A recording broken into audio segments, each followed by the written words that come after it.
Edible landscapes are so beautiful. A feast for the eyes and a feast for the soul. A lot of people think it's just organic gardening, but it's really a lifestyle in a way. We're trying our best to live a zero-impact life with our diet, fruit, vegetables, and with our landscape with edibles.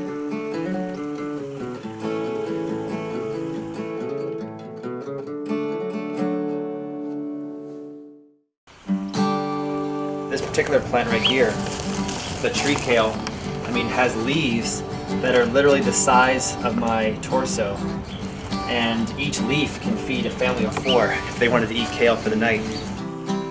My inspiration first was my mom, because growing up she always had a garden. When we moved to Arizona, she really lost her love for gardening because she didn't know how to garden in the desert. And so it was up to me to educate myself of how to take that inspiration from my mom and apply it to desert gardening. As an artist, I love it here. I love what the desert can provide in terms of inspiration.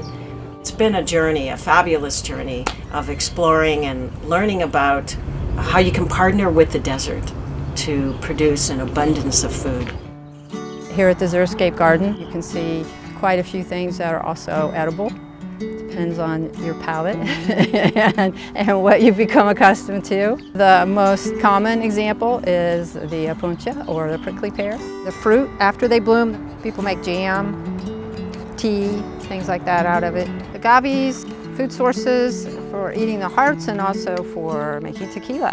I like the chaparosa blooms. They're really tasty. But you have to fight the hummingbirds over them because they love them too. We have 3 amazing seasons here in the desert, so we can grow everything from eggplants to squash, beans, potatoes, sweet potatoes. We can grow broccoli and cauliflower and any number of varieties of lettuces and tomatoes. I thought, what if I plant a peach tree or a pomegranate tree? That'd be a cool thing to have and just pick those fruits off when they were ripe. The wood chips enabled me to go from watering every day to watering about once a month. And so they really keep the moisture in the soil, plus the tree's health is better because I'm not flushing the nutrients out of the soil anymore. When I first started this edible landscape, I had about 10 different edible trees, peaches, pomegranates, things like that. And I was watering more back 3 years ago with those 10 trees than I am now with over 150. I started a project called Food in the Alley Initiative. And the whole idea there is that I was observing this abundance of food that I was able to grow.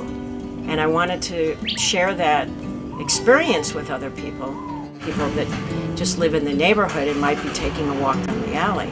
And so I thought, well, gosh, wouldn't this be cool if they just came along and they knew that they could just take some of that arugula or take some of those tomatoes home with them.